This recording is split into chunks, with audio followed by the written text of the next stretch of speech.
a lot of people will talk a good game, but there's no, for me, there's no right or wrong answer for this because it's personal. How much does your faith play a role when you are making decisions on the job? Look, it plays a very important role. And when I remember when I was asked whether I was going to run for president before I got in the race, I told reporters, I said, my wife are going to think about it and we're going to pray about it.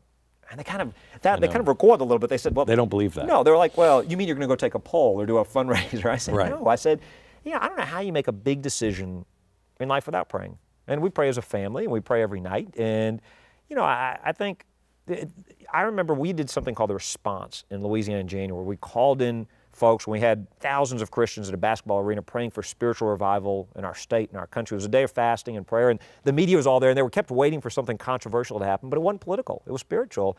The next day, I did one of these national TV interviews, and the reporter asked me, he wasn't trying to be hostile, he was asking me, he said, well, Governor, you're thinking about running for president. It's being rumored you might run for president. You really think it's appropriate for, and he showed a clip where I got up and said, you know, God wins in the end, and God beats death and Satan, and I said, you know, our leaders have been praying for America in those kinds of terms longer than we've been a country. And I'd be, you know, I'd be skeptical of somebody who said that, you know, they didn't need that in their lives. And so, look, to me, it's a very important part of my life, and it's an important part of who I am.